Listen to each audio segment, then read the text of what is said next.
Selection batch में आप सभी का स्वागत है। दोस्तों, कैसे हैं आप? उम्मीद करता हूं आप बहुत अच्छे होंगे और अपनी तैयारी को बहुत अच्छे तरीके से कर रहे होंगे। दोस्तों, आज हम मापन चैप्टर का दूसरा पार्ट लेकर आ चुके हैं। इससे पहले वाले पार्ट में हमने थ्योरेटिकल लेक्चर को कवर किया था। आज हम इस पूरे चैप्टर से जितने भी इम्पोर्टेंट क्वेश्चंस निकलते हैं उनको हम बताएंगे आपको, ठीक है। तो दोस्तों, इस वीडियो की शुरुआत बहुत ज़बरदस्त लाइन से करते हैं कि यूं ही नहीं मिलती राही को मंजिल, एक जुनून सा दिल में जगाना पड़ता है। मैंने पूछा उस चिड़िया से ये आशियाना कैसे बना, तो चिड़िया बोली भरनी पड़ती है उड़ान, तिनका तिनका उठाना पड़ता है। भरनी पड़ती है उड़ान, तिनका तिनका उठाना पड़ता है। तो आइए दोस्तों, इसके क्वेश्चंस को हम डिस्कस कर लेते हैं। और पहला क्वेश्चंस आपकी स्क्रीन पर गया। अब देखिए, इस वाले क्वेश्चंस में हमसे कहा गया है कि बालू के एक कण की त्रिज्या 1.6 इंटू 10⁻⁻4 मीटर है। इस कण की त्रिज्या एंगस्ट्रॉम में क्या होगी? एंगस्ट्रॉम में हमसे वो पूछ रहा है। सबसे पहले हम इसको यहाँ पर लिखते हैं, यानी 1.6 इंटू 10⁻⁻4, ठीक है, मीटर। अब दोस्तों, हम जानते हैं कि एक मीटर जो होता है, यानी एक एंगस्ट्रॉम जो होता है, मैंने रिलेशन आपको बताया था, एक angstrom is equal to 10⁻⁻10 metre के बराबर होता है, -10 मीटर के बराबर होता है। चूँकि हमें यहाँ से मीटर की वैल्यू निकालनी है, जब ये 10⁻10 इस एंगस्ट्रॉम के अपॉन में जाएगा तो -10, ठीक है। और जब ये ऊपर जाएगा इस एंगस्ट्रॉम के पास में, तो चूंकि माइनस में है, ऊपर जाकर के इसकी पावर प्लस हो जाएगी, ठीक है। तो यहाँ से 1 मीटर की वैल्यू 10⁻10 एंगस्ट्रॉम आ जाएगी। 1 मीटर की वैल्यू कितनी आ जाएगी? 1 मीटर की वैल्यू यहाँ से निकल कर आ जाएगी 10⁻10 एंगस्ट्रॉम, ठीक है। और वो हमसे यही पूछ रहा है कि इस कण की त्रिज्या एंगस्ट्रॉम में क्या होगी, यानी इस मीटर की जगह हम 10⁻10 एंगस्ट्रॉम रख देंगे। तो क्या हो जाएगा? 1.6 इंटू 10⁻⁻4 इंटू 10⁻10, ठीक है। यानी मीटर की जगह हमने 10⁻10 एंगस्ट्रॉम रख दिया। क्लियर?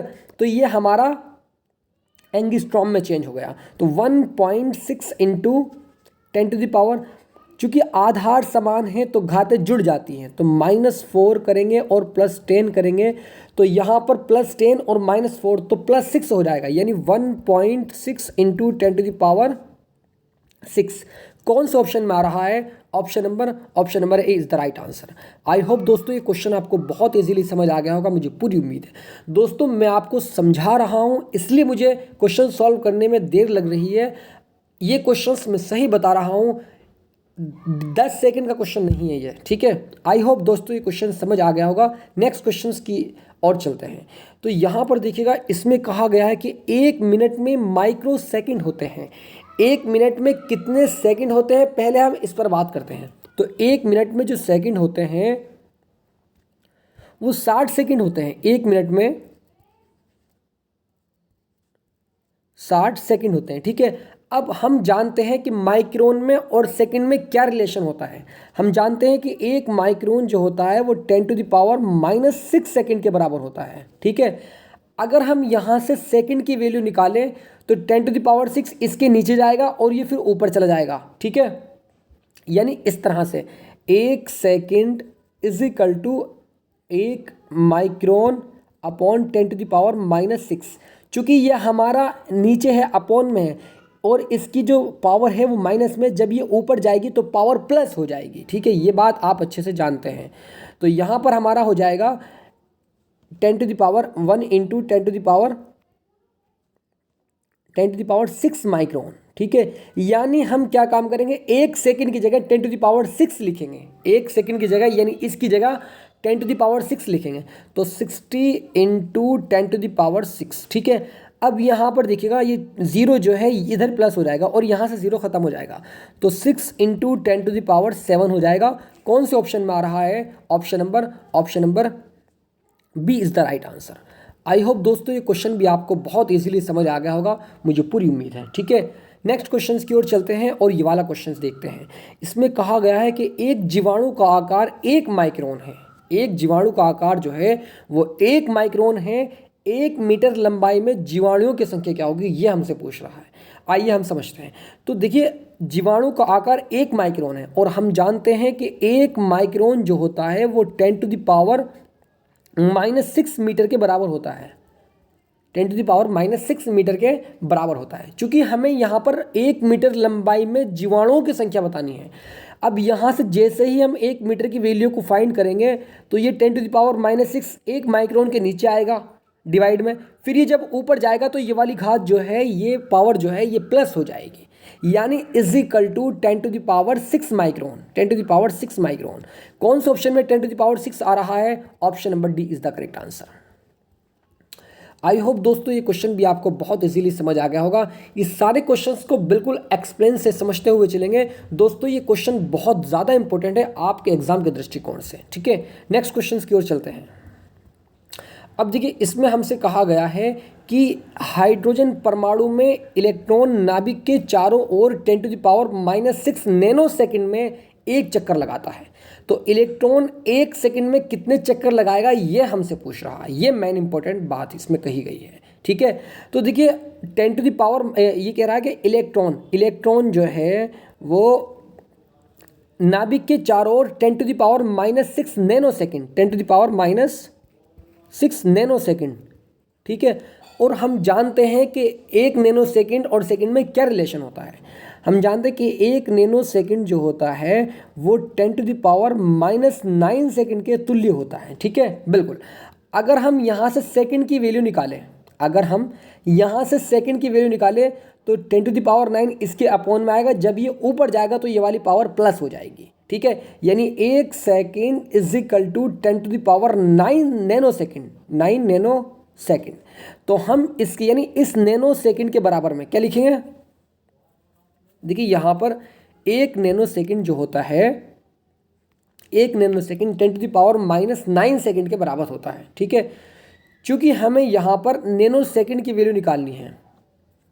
ठीक है, तो नैनो सेकेंड की वैल्यू जब हम यहाँ से निकालते हैं तो 10⁻9 आता है। ठीक है,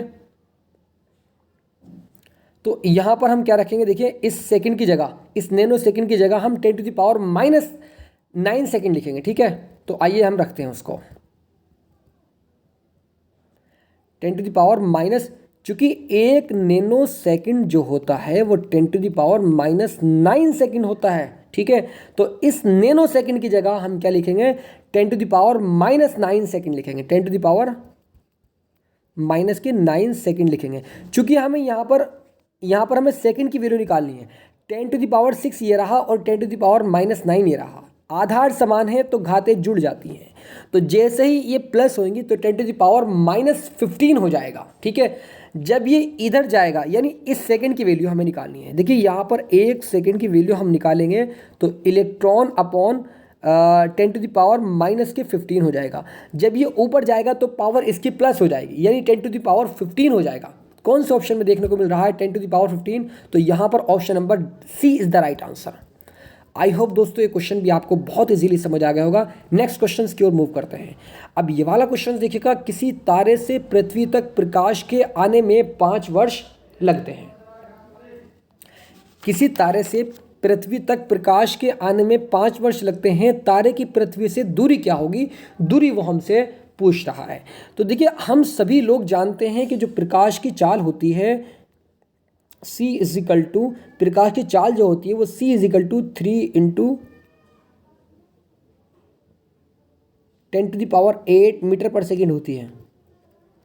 ठीक है, 3 × 10⁸ मीटर पर सेकेंड होती है। अब वो कह रहा है कि प्रकाश के आने में 5 वर्ष लगते हैं, यानी यहाँ पर इन्होंने t का मान दिया हुआ है कितना? 5 ईयर दिया हुआ है। ठीक है, यहाँ पर हमें प्रकाश की चाल पता है, टाइम पता है। ठीक है, तारे की पृथ्वी से दूरी क्या होगी ये हमसे वो पूछ रहा है। सबसे पहले मेन इंपॉर्टेंट बात यह है कि टाइम को हम पहले सही तरीके से लिख लेते हैं। ठीक है, इसको थोड़ा सा मैं नीचे करता हूँ। ठीक है, और यहाँ पर देखिएगा t = 5 ईयर, 5 साल लगते हैं। ठीक है, अब चूंकि हम जानते हैं कि t = 5 × 1 साल में कितने दिन होते हैं? 1 साल में 365 दिन होते हैं। ठीक है, अब एक दिन में कितने घंटे होते हैं? तो एक दिन में हमारे 24 घंटे होते हैं। अब 1 घंटे में कितने सेकंड होते, कितने मिनट होते हैं, तो यहाँ पर हमारे 60 मिनट होते हैं। अब 1 मिनट में कितनी सेकंड होती हैं, तो यहाँ पर हमारी होती हैं 60 सेकंड 1 मिनट में। ठीक है, यानी इस टाइम को हमने सही तरीके से लिखा, इस टाइम को हमने सही तरीके से लिखा, तो यहाँ पर हमारा टाइम की वैल्यू ये आ चुकी है। जब ये टाइम की वैल्यू आ चुकी है और वो हमसे दूरी का मान पूछ रहा है, तो हम जानते हैं कि दूरी इज इक्वल टू समय इंटू चाल होता है, distance into time into speed, time into speed होती है। ठीक है, बिल्कुल। तो यहाँ पर टाइम की वैल्यू ये रखेंगे और स्पीड यानी चाल जो दी हुई है, यानी जो प्रकाश की चाल होती है 3 × 10⁸ मीटर पर सेकंड। तो यहाँ से दूरी का मान जैसे ही हम फाइंड करेंगे तो डी का मान यहाँ से हमारा 4.73 × 10⁻13 आ जाएगा। कौन से ऑप्शन में आ रहा है, यहाँ पर option number C is the right answer. I hope दोस्तों ये क्वेश्चन आपको भी इजीली समझ आ गया होगा। ठीक है, उसके बाद में हम नेक्स्ट क्वेश्चन की ओर चलते हैं। अब ये वाला क्वेश्चन देखिएगा, इसमें हमसे कहा गया है कि 1 माइक्रोन में एंगस्ट्रॉम की संख्या क्या होगी। 1 माइक्रोन हम जानते हैं कि 1 माइक्रोन जो होता है वो 10⁻⁻6 मीटर के बराबर होता है। 1 माइक्रोन 10⁻⁻6 मीटर के बराबर होता है। ठीक है, उसके बाद में एंगस्ट्रॉम में और मीटर में क्या रिलेशन होता है, एंगस्ट्रॉम में और मीटर में, यानी 1 एंगस्ट्रॉम जो होता है वो 10⁻10 मीटर के बराबर होता है। ठीक है, चूंकि हमें अगर मीटर की वैल्यू यहाँ से निकालनी है, चूंकि वो हमें एंगस्ट्रॉम में बता रहा है, एंगस्ट्रॉम में पूछ रहा है। ठीक है, तो मीटर की वैल्यू निकालनी है। क्यों निकालनी है, चूंकि मीटर की वैल्यू अगर निकल जाएगी तो उसकी जगह यानी इसकी जगह हम मीटर का मान रख देंगे। ठीक है, बिल्कुल। तो यहाँ से मीटर की वैल्यू हमने निकाली, तो यहाँ पर 10⁻10 एंगस्ट्रॉम हो जाएगा। ठीक है, तो 10⁻10 एंगस्ट्रॉम इस मीटर की जगह रखेंगे, इज इक्वल टू 10⁻6 × 10⁻10। ठीक है, अब आधार समान है तो घातें जुड़ जाती हैं। ठीक है, इज इक्वल टू 10⁻4 हो जाएगा। कौन से ऑप्शन में 10⁻4 देखने को मिल रहा है, option number is the correct answer. I hope दोस्तों ये क्वेश्चन भी आपको इजीली समझ आ गया होगा, मुझे पूरी उम्मीद है। उसके बाद में नेक्स्ट क्वेश्चन आपकी स्क्रीन पर। अब तो एंगस्ट्रॉम किस भौतिक राशि का मात्रक है। आप हमेशा इस बात को याद रखेंगे कि प्रकाश की तरंग दैर्ध्य का मात्रक होता है एंगस्ट्रॉम। ठीक है, इस बात को भी आप याद रखेंगे। नेक्स्ट क्वेश्चन, अब यहाँ पर हमसे पूछा गया है कि केल्विन किस राशि का मात्रक है। विद्युत धारा का है, ताप का है, ज्योति तीव्रता का है, ऊष्मा का है। अगर आपने पहला लेक्चर बिल्कुल एग्जैक्ट तरीके से देखा है, जो कि थियोरेटिकल लेक्चर था, तो आप इसका आंसर बिल्कुल इजीली बता सकते हैं। तो यहाँ पर option number B is the correct answer हमारा हो जाएगा। ठीक है, उसके बाद में ये वाला क्वेश्चन देखिएगा, लकड़ी के एक गुटकी की लंबाई, चौड़ाई और ऊंचाई क्रमशः 20 सेंटीमीटर, 30 सेंटीमीटर, 10 सेंटीमीटर है। ध्यान से समझना है इस वाले क्वेश्चन को। MKS प्रणाली यानी मीटर किलोग्राम सेकंड प्रणाली में गुटके का आयतन वो हमसे पूछ रहा है। ठीक है, आइए उसको हम देखते हैं। चूँकि हम जानते हैं कि जो आयतन होता है, गुटके का आयतन जो होता है V इज इक्वल टू लंबाई गुणा चौड़ाई गुणा ऊंचाई होता है। ठीक है, तो यहाँ पर लंबाई कितनी है, 20 सेंटीमीटर है, 20 सेंटीमीटर है, इंटू चौड़ाई कितना है, 30 सेंटीमीटर है। ठीक है, इंटू ऊंचाई जो है 10 सेंटीमीटर है। ठीक है, सेंटीमीटर क्यूब आ जाएगा, सेंटीमीटर क्यूब आ जाएगा। ठीक है, अब 20 या 60 और 6 दाई यानी 6000 हो जाएगा। ठीक है, 20 या 60 मतलब 600 और 600 की मल्टीप्लाई जब 10 से करेंगे तो 6000 हो जाएगा। यानी यहाँ पर हमारा 6000 इंटू 6000 सेंटीमीटर क्यूब आ जाएगा, 6000 सेंटीमीटर क्यूब। अब यहाँ पर सेंटीमीटर और मीटर में, चूंकि यहाँ पर जो आंसर दिया हुआ है वो मीटर में दिया हुआ है, अब कैसे पता करें कि कौन सा आंसर सही है। यहाँ पर हम एक बात को ध्यान रखेंगे कि मीटर में और सेंटीमीटर में क्या रिलेशन होता है। देखिए 1 मीटर जो होता है वो 100 सेंटीमीटर के बराबर होता है। कितना, 100 सेंटीमीटर के बराबर होता है। चूंकि हमें सेंटीमीटर की वैल्यू निकालनी है तो इस 100 को हम लिख सकते हैं 10⁻²। ठीक है, अब ये 10⁻² जैसे ही मीटर के अपोन में जाएगा, ठीक है, यहाँ पर आ जाएगा 10⁻²। अब ये ऊपर जाएगा तो ये प्लस में इसकी पावर है तो माइनस में हो जाएगी। यानी 1 सेंटीमीटर की जगह हम क्या लिखेंगे, 10⁻2 लिखेंगे। ठीक है, नेक्स्ट लाइन में इसका हमारा 6000 तो हमारा ऐसे ही लिखा जाएगा। ठीक है, इनटू, अब सेंटीमीटर की जगह 10⁻², 10⁻²,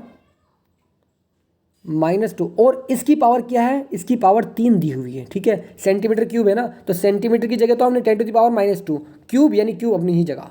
अब चूंकि यहाँ पर देखिए पावर की पावर होती है तो उसकी मल्टीप्लाई हो जाती है, 3 दूनी 6, तो यहाँ पर हमारा आ जाएगा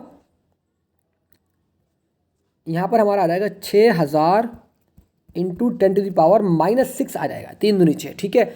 अब यहाँ पर 3 0 ये रहा है और -6 ये रहा, ठीक है, तो चूंकि 3 0 हमें यहाँ पर प्लस करने हैं और यहाँ पर हटा देने हैं, ठीक है, तो 6 इंटू 10⁻⁻6 और प्लस के 3, ठीक है, +3, उसके बाद में -6 + 3 तो कितना आ जाएगा, 6 इंटू 10⁻⁻3, कौन से ऑप्शन में देखने को मिल रहा है, मीटर क्यूब, चूंकि हमने इसको मीटर में ही कन्वर्ट किया है, तो 6 इंटू 10⁻³ 6 इंटू 10⁻³ नहीं +3 आएगा ना, अरे भाई यहां पर गड़बड़ हुई है क्या भाई,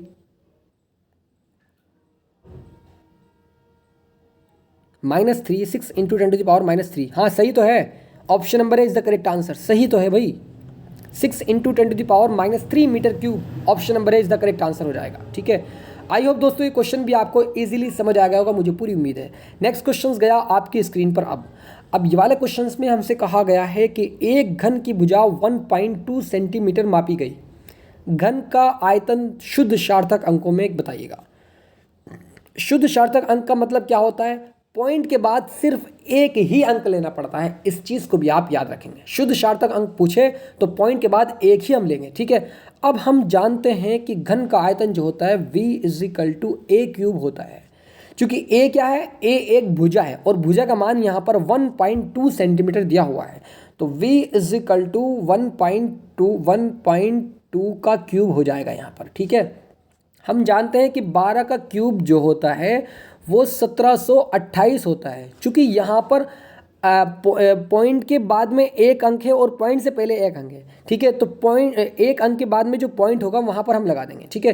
तो यहाँ पर हमारा क्या आ जाएगा, V = 1.728, चूंकि ये तो कोई सा ऑप्शन में है नहीं, लेकिन वो कह रहा है कि शुद्ध सार्थक अंकों में तो पॉइंट के बाद सिर्फ एक ही हमें अंक लेना है, तो 1.7 सेंटीमीटर क्यूब कौन से ऑप्शन में देखने को मिल रहा है, option number 20 the correct answer. I hope दोस्तों ये क्वेश्चन आपको बहुत इजीली समझ आ गया होगा, मुझे पूरी उम्मीद है।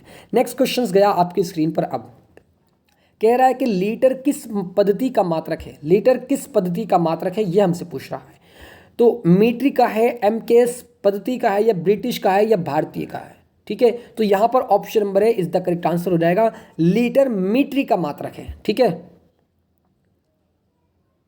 ठीक है। उसके बाद में नेक्स्ट क्वेश्चन, एम्पियर वैद्युत धारा का मात्रक है, किस प्रणाली में है ये हमसे पूछ रहा है, सीजीएस प्रणाली में है, एफपीएस प्रणाली में है, एसआई प्रणाली में है, या एमकेएस प्रणाली में।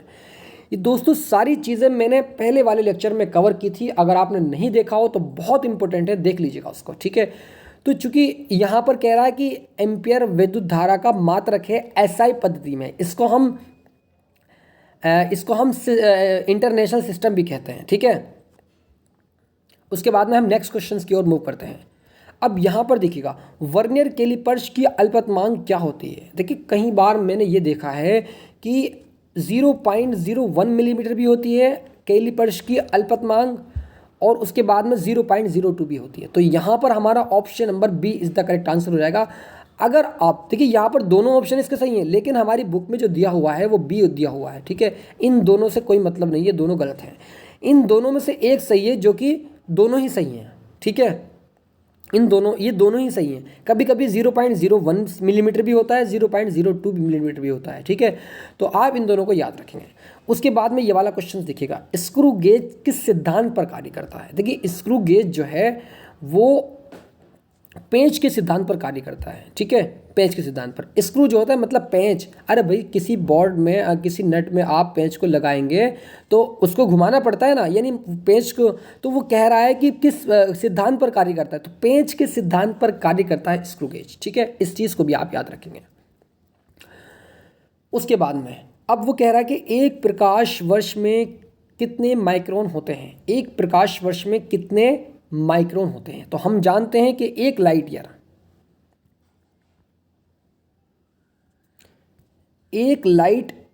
ईयर जो होता है वो होता है 9.46 इंटू 10⁻15 मीटर के बराबर होता है, 10⁻15। ठीक है, अब यहाँ पर फिर वही कॉन्सेप्ट, वो क्योंकि हमसे कह रहा है माइक्रोन होते हैं, वो यही तो कह रहा है हमसे कि कितने माइक्रोन होते हैं। तो एक लाइट ईयर में 9.46 इंटू 10⁻⁻50 प्लस के 15 मीटर, और मीटर में और माइक्रोन में क्या रिलेशन होता है? तो हम जानते हैं कि एक माइक्रोन जो होता है वो 10⁻⁻6 मीटर के बराबर होता है। ठीक है, चूंकि हमें मीटर की वैल्यू निकालनी है तो एक मीटर 10⁻6 माइक्रोन के बराबर हो जाएगा। अब जैसे ही इस मीटर की जगह इस 6 को रखेंगे 10⁻6 को, तो यहाँ पर 9.4, देखिए इससे कोई मतलब हमें नहीं है अभी। ठीक है, तो यहाँ पर 10⁻15 इंटू 10⁻6 हो जाएगा। ठीक है, तो 15, चूंकि आधार समान है तो घातें जुड़ जाती हैं, आप अच्छे से जानते हैं। ठीक है, तो 10 यहाँ पर 21 हो जाएगा, 10⁻21 माइक्रोन हो जाएगा। ठीक है, माइक्रोन, कितने माइक्रोन होते हैं? तो 10⁻21 होते हैं। अब यहाँ पर क्वेश्चन आपका ये उठता है कि सर 10⁻21 तो कोई से ऑप्शन में दिया हुआ नहीं है। अब मैं आपसे बात करता हूँ कि अगर आप किसी शॉप पर जाते हैं और शॉप पर जाने के बाद आपने 21 रुपये का सामान लिया। ठीक है, क्या कहा मैंने कि अगर आप किसी शॉप पर गए, आपने 21 रुपये का सामान लिया, तो वो आपसे 20 रुपये नहीं लेगा, वो आपसे 20 रुपये नहीं लेगा। ठीक है, आपको अगर या तो उसको आप 22 रुपये दे दें, आपके पास सपोज मान लीजिएगा 2 का आपके पास अलग से पड़ा है। ठीक है, 2 का नोट पड़ा है आपके पास और आपको 21 रुपये देने हैं उसको। ठीक है, तो आपसे वो कम नहीं लेगा, आपसे वो कम नहीं लेगा, ज़्यादा भले से ही ले ले, आपसे वो कम नहीं लेगा। तो यहाँ पर इसी हिसाब से जो हमारा 10⁻21 आया है और उसमें प्लस 1 कर देंगे। अगर 21 आ रहा है ऑप्शन में तो 21 आंसर हो जाएगा, लेकिन अगर नहीं आ रहा तो उससे ज़्यादा वाला होगा, तो 10⁻22, option number B is the correct answer. I hope दोस्तों ये कॉन्सेप्ट भी आपको समझ आ गया होगा, मुझे पूरी उम्मीद है। नेक्स्ट क्वेश्चन चलते हैं। एक कह रहा है कि किसी धातु के टुकड़े का द्रव्यमान 5 ग्राम है तथा आयतन 1.5 सेंटीमीटर क्यूब है, धातु के पदार्थ का घनत्व सार्थक अंकों में क्या होगा? देखिए यहाँ पर सबसे पहले हम वैल्यू को नोट करते हैं। तो m का मान यहाँ पर हमें 5 ग्राम दिया हुआ है। ठीक है, उसके बाद में v का मान दिया हुआ है हमें 1.5 सेंटीमीटर क्यूब दिया हुआ है। कह रहा है कि धातु के पदार्थ का घनत्व सार्थक अंकों में क्या होगा? तो हम शुद्ध सार्थक अंकों में नहीं कहा, सार्थक अंकों में कहा है। तो हम जानते हैं कि घनत्व इज इक्वल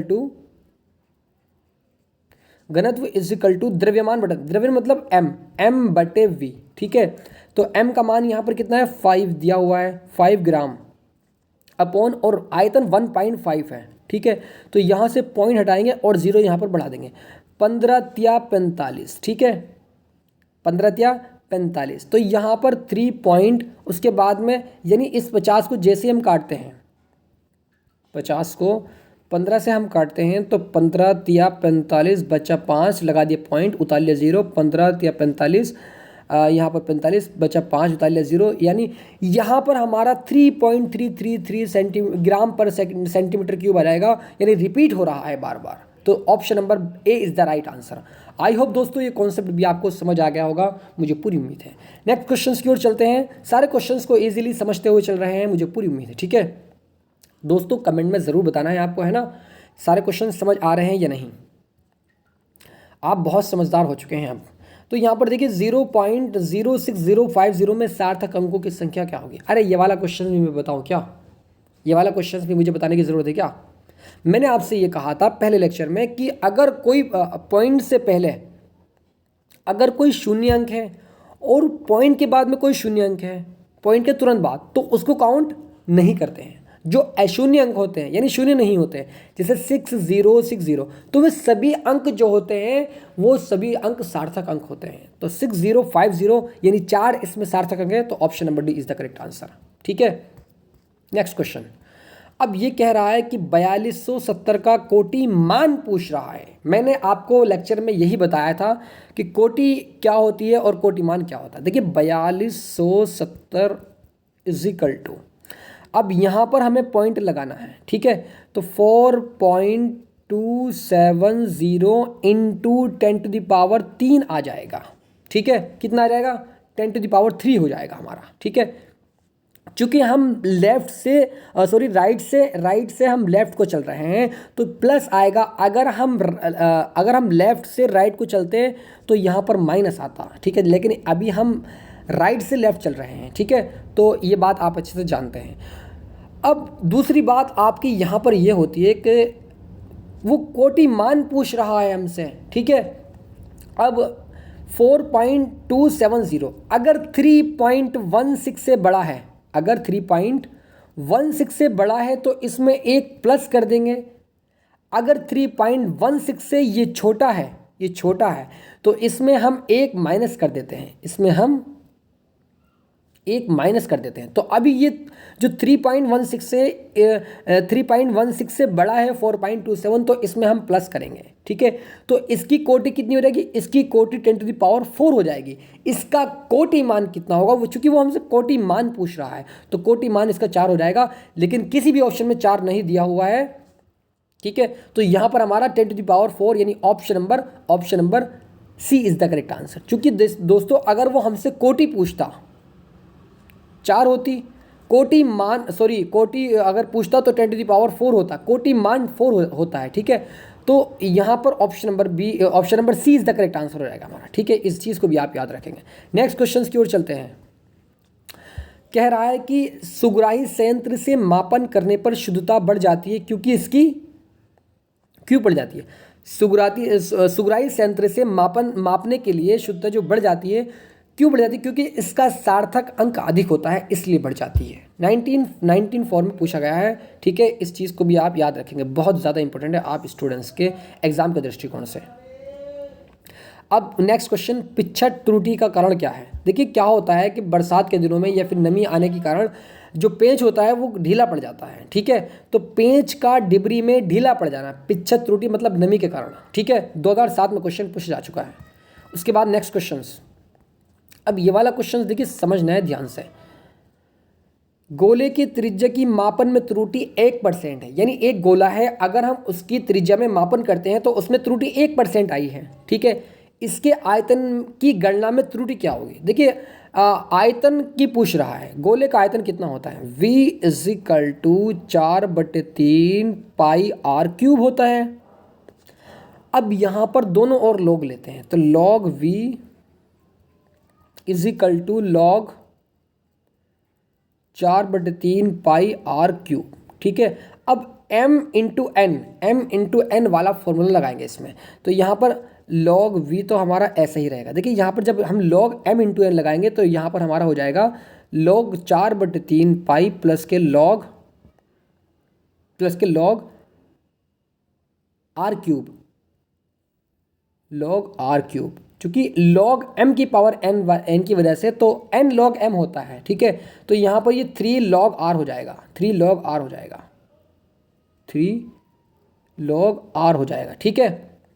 अब इसका डिफरेंशिएट कर देंगे, यहाँ पर v के रेस्पेक्ट में, यहाँ पर r के रेस्पेक्ट में करेंगे, तो यहाँ पर 1/v dv हो जाएगा = 1/v dv। अब यहाँ पर log, चूँकि देखिए ये अचर है log 4/3 पाई, तो ये 0 हो जाएगा, यानी ये ख़त्म हो जाएगा।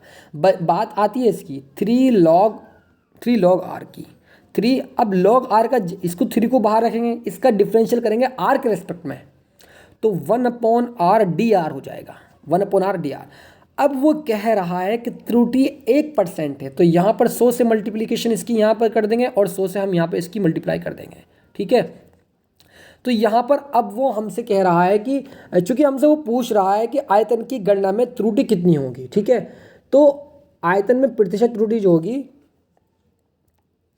आयतन में प्रतिशत त्रुटि जो होगी हमारी, वो त्रिज्या में प्रतिशत त्रुटि, यानी 3 × 3 तो ये रहा, ये रहा त्रिभुज, और त्रिज्या में पृथ्वी से त्रुटि कितनी है, 1% है। तो यहाँ पर 1% से इसकी मल्टीप्लिकेशन कर देंगे तो यहाँ से हमारा 3% आ जाएगा। कौन से ऑप्शन में 3% देखने को मिल रहा है, तो option number B is the correct answer.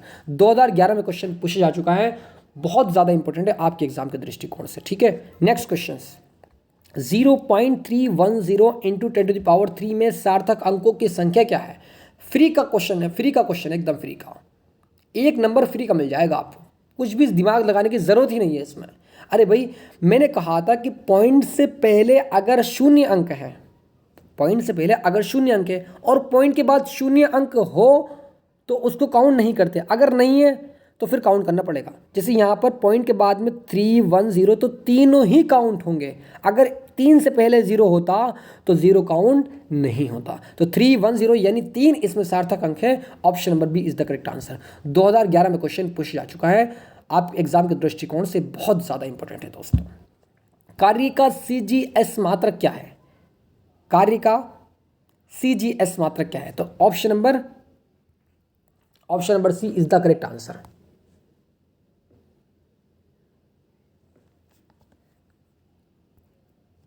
देखिए, कार्य का CGS मात्रक पूछ रहा है, CGS पूछ रहा है, CGS। तो कार्य का CGS मात्रक जो होता है वो अर्घ होता है। मैं इस चीज़ को भूल गया था, कोई बात नहीं, दिमाग में दोबारा से आ गई। तो कार्य का CGS मात्रक अर्घ होता है, 2013 में क्वेश्चन पूछा जा चुका है, आपके एग्जाम के दृष्टिकोण से बहुत ज़्यादा इंपॉर्टेंट है। ठीक है दोस्तों, उसके बाद में बल का CGS मात्रक वो हमसे पूछ रहा है। तो बल का CGS मात्रक जो होता है वो डाइन होता है। ठीक है, बल का CGS मात्रक डाइन होता है, option number C is the correct answer. ठीक है, उसके बाद में नेक्स्ट क्वेश्चन, विद्युत विभव का MKS प्रणाली में विद्युत विभव का MKS मात्रक क्या है, तो यहाँ पर न्यूटन हो जाएगा, नहीं सॉरी, विद्युत विभव का MKS मात्रक जो होगा वोल्ट होगा ना। अरे विद्युत विभव का मात्रक वोल्ट ही तो होता है, बिल्कुल, option number A is the correct answer. उसके बाद में नेक्स्ट क्वेश्चन, निम्नलिखित में दूरी का मात्रक क्या है, दूरी का मात्रक वो हमसे पूछ रहा है। तो यहाँ पर ऑप्शन नंबर,